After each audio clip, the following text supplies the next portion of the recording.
الحمدللہ والصلاة والسلام على خاتم الانبیاء والمرسلین نبینا محمد وعلى آلہ وصحبہ اجمعین۔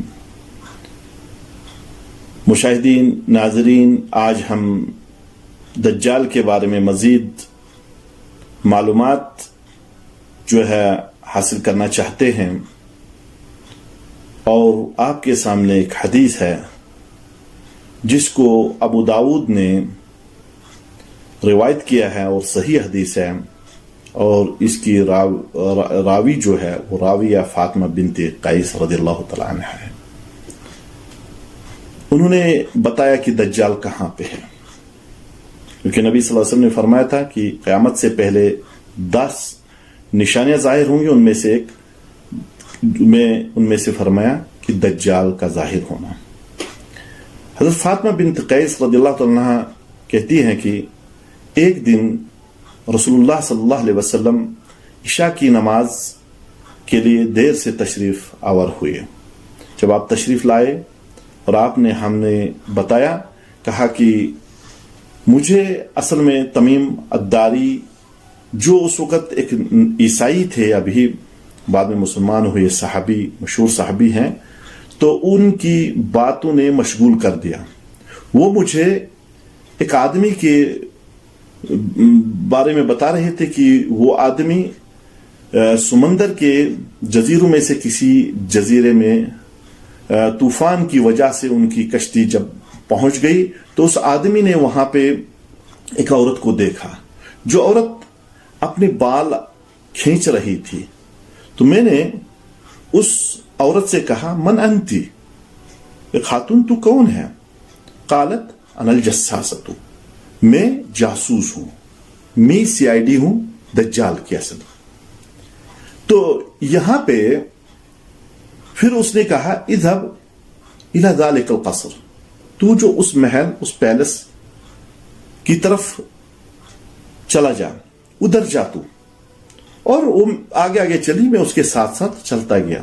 اب میں نے دیکھا اس قصر میں، اس محل میں، کہ ایک آدمی جس کے بال لمبے ہیں اور وہ انہیں جو کھینچ رہا ہے، اور اتنے میں وہ جو ہے وہ بیڑیوں سے اور زنجیروں سے، توق سے بندھا ہوا ہے، اور وہ اچھل رہا ہے زمین آسمان کے درمیان میں۔ تو میں نے اس سے کہا، من انت، تو کون ہے؟ اس نے کہا، انا دجال، میں دجال ہوں۔ پھر اس نے مجھ سے کہا، کیا امیوں کے رسول ظاہر ہو گئے؟ میں نے کہا، ہاں، نبی الامی وہ ظاہر ہو گئے۔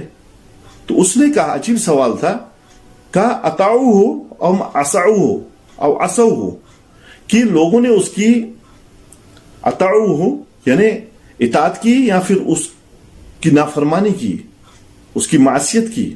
تو میں نے کہا، نہیں، لوگوں نے اس کی پیروی کی اور اس کی فرما برداری کی۔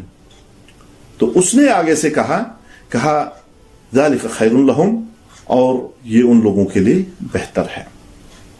تو اب یہ جزیرہ یا یہ کس سمندر میں تھا؟ صحیح مسلم کی ایک روایت میں آتا ہے کہ حضرت فاطمہ بن قیس رضی اللہ تعالیٰ عنہا ہی کہتی ہیں کہ رسول اللہ صلی اللہ علیہ وسلم نے پہلے کہا شاید یہ جزیرہ یمن یا شام کے کسی سمندر میں ہے۔ پھر آپ صلی اللہ علیہ وسلم نے فرمایا، نہیں، بلکہ وہ مشرق میں ہے، مشرق میں ہے، اور آپ نے عقید کہا، نہیں، وہ مشرق ہی میں ہے۔ اور جیسے کہ آپ کو معلوم ہونا چاہیے، نبی رحمت صلی اللہ علیہ وسلم نے فرمایا کہ وہ نکلے گا، وہ خراسان کی سرزمین سے نکلے گا۔ اب پتہ چل گیا کہ دجال مشرق میں، خراسان جو آج کل ایران کی سرزمین ہے، وہاں پہ۔ تو لہذا ہمیں صرف یہ معلومات ہونی چاہیے کہ دجال کے بارے میں اس وقت بہت سارے لوگ تیار ہیں کہ وہ آئے گا اور مصلح اعظم ہوگا، وہ بھی لوگ ہیں، اس لیے ہمیں ضروری ہے اس کے بارے میں پوری معلومات ہونی چاہیے۔ اللہ ہمیں اس کے شر سے بچائے۔ ھذا وصلی اللہ نبی محمد وعلی آلہ وصحبہ اجمعین۔